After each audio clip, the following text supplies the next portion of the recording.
चर्चा में आदरणीय भाजपा के नेता एक किताब उठा लेते हैं, फिर कुछ पंक्तियां वहां से पढ़ते हैं। मैं इतिहास के पंक्तियों को नहीं पढ़ना चाहूंगा। आज हमारे भारतीय सेना के जो बड़े अफसर हैं, मैं उनकी बात में पढ़ना चाहूंगा।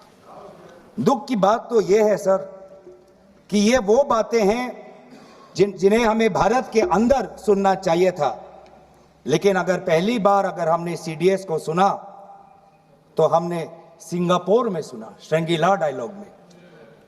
ब्लूमबर्ग को वो जानकारी दे रहे थे, हमें नहीं सर, ब्लूमबर्ग को। क्या जानकारी दिया,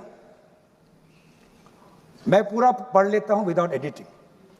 व्हाट इज इंपॉर्टेंट, क्या जरूरी, हिंदी में अनुवाद करने की कोशिश भी करता हूं, मत करो। क्या ये जरूरी नहीं कि जेट गिरे, पर क्यों गिरे, क्या गलतियां हुई, वो महत्वपूर्ण है। संख्या महत्वपूर्ण नहीं सर। 35 ही राफेल है देश में, 35 ही राफेल है।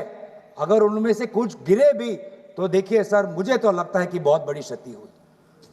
35 राफेल, अगर कुछ उनमें से भी अगर कुछ गिरे तो मुझे लगता है कि जरूरी है, क्योंकि आपको लगता है कि 35 राफेल काफी है, तो अगर कुछ गिरे तो वो भी जरूरी है।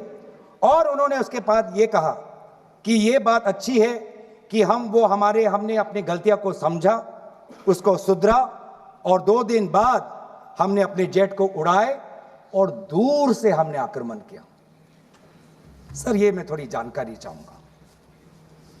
हमारे पास जो हमें संदेश मिलता है कि दुनिया के सबसे बढ़िया और बेहतरीन लड़ाकू जहाज हमारे पास है, सबसे बेहतरीन पायलट हमारे पास है, तो सीडीएस को ऐसा क्या कहना पड़ा, ऐसा क्या परिस्थितियां हैं कि हमारे हमारे लड़ाकू जहाज क्लोज रेंज में नहीं जा सकते, उनको दूर से ही फायर करना पड़ता।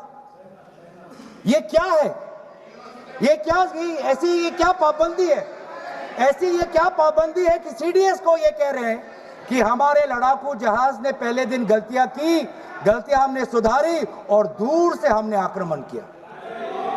क्या हम पास से नहीं कर सकते? ये जानकारी हमें दे। हम ये जानना चाहते हैं